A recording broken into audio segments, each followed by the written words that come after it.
Wow, guys. Second biggest upset of the day. Seattle Kraken eliminate the Colorado Avalanche, defending champions, 4-3, seven-game series. This absolutely blew my mind.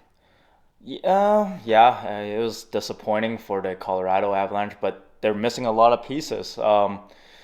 Nichushkin, what happened to him really diminished their secondary scoring. If you look at their lineup, their bottom two lines did nothing in this playoff run. Yeah, this is wild, guys. We were just looking at this, and this is kind of crazy. Not one single goal from their bottom six in seven games.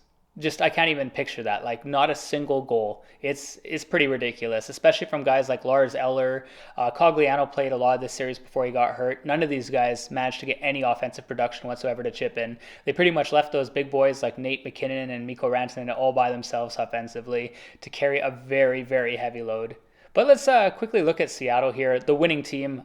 First ever franchise series win. Got to give them a huge props. This team plays as a complete team. It's not one line, not two lines. Like they roll four lines, and it's been really fun to watch this team this year.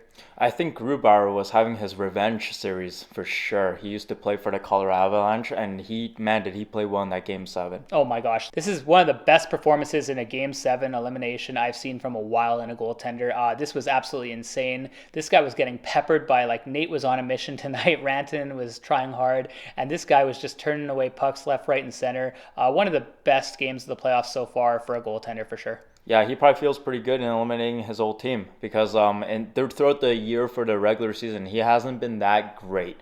He definitely improved from last season. Last season he was really bad. Yeah, one of the worst. But this playoff run he pretty much played the way that Seattle acquired him for. Right? So it's good.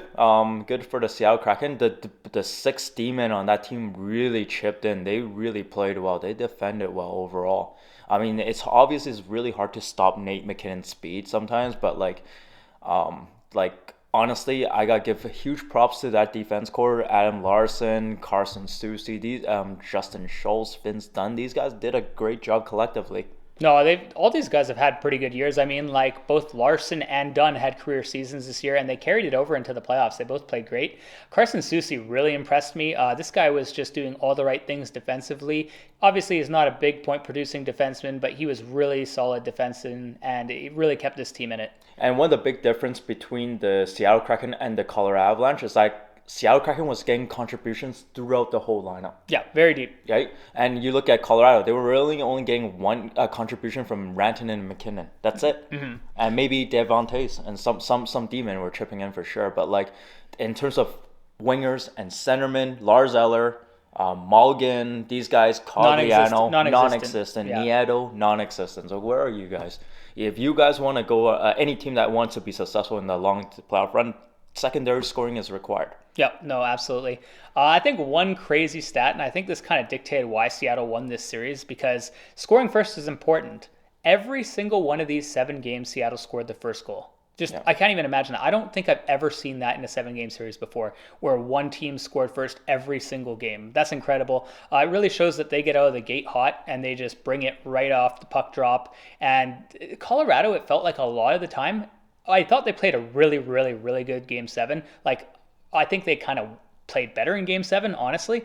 But Seattle just starts games a lot better. Their first periods are way better than Colorado's were in this series. Colorado kind of waited around until about the third period most of these games before they turned it up. At least games 1 through 6. Game 7, they were really bringing it early. But yeah, no, it's just good to get off to a good start. And I think this is really a big thing for Seattle and why they did so well. Yeah, game 6 and game 7 in particular, I thought Colorado really picked it up. But it was really thrived on the McKinnon. Nathan McKinnon was carrying this team on his back. Those guys. Yeah. I thought some players I could have played a lot better were Samuel Girard. I thought he didn't have the best series. No, I think he got exposed a bit. Bowen Byram, I thought he played amazing. Bowen Byram played amazing. We were talking about that. Yeah, it's between Devon Taves and Bowen Byram for like the best defenseman on Colorado, because I'll be frank, Cale Makar is the best defenseman in hockey. I'm not trying to argue that. He is. But you could clearly see he was struggling with some form of injury or something. He did not look like himself in this series at all. Sure, he had decent amount of points, but he was not himself. He was making turnovers, bad passes, couldn't receive passes properly. This is not the Cale Makar we've seen for the last like 2-3 years. Yeah, I didn't think he had a good Game 7 either. He was doing one thing too many.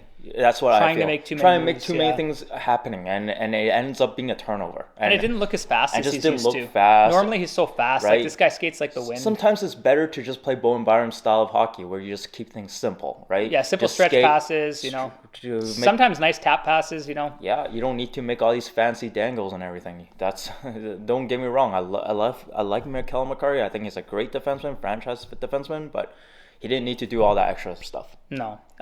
So when we look at Colorado, we try to do this for each team that gets eliminated here. But I think this is a team that, of all the teams that got knocked out, they obviously still have the best future. This is a one-off. They're going to be back next year, and they're going to be a great team. They were missing a lot of pieces this year, whether it was Valeri Nichushkin not playing, Landeskog never made it back, and on top of that, Manson got hurt and Cogliano got hurt. So these guys were missing quite a few pieces. They were not the full Colorado team we're accustomed to seeing. I think they're going to be back next year, and they're going to be just as strong. I think this team also realizes that they do need a second-line center. I know as good as JT Compher has filled in the role throughout the season, he just didn't add any offensive punch on that team, on that second line. It just hasn't happened. No, he didn't look great. No, that's for sure. So that's where Nazem Kadri really came in last year and was a really good help on that second line. I thought that was the difference last year. Yeah, they got the cap room. They can go out in free agency this summer and go out and try to find someone else to add a little bit more offensive punch to that team, because then if they do have someone like Nichushkin go down for injury or someone like Landeskog go down, they have kind of like a bit of an insurance package there. Looking at Seattle, though, okay, so this team, really happy to see this team doing good. This is a fun team. They love to play offense. I mean, we saw that this year. They score a lot of goals, and they roll 4 lines. What do you think is going to happen? It looks like they're going to be playing the Dallas Stars in round 2. They will be playing the Dallas Stars, and it will be a very competitive series is what I first see. But we're going to save that for more of our preview videos, but for a quick summary of it, I feel like it's going to be a very competitive series between these two hockey teams. But it's cool to see that there's 3 Pacific Division teams in the Western semifinals. Pretty cool. I don't think a lot of people thought that at the beginning of the year, that's for sure. But guys, I hope you guys enjoyed this video, and we look forward to our round 2 previews shortly. Until next time, take care. Have a good day.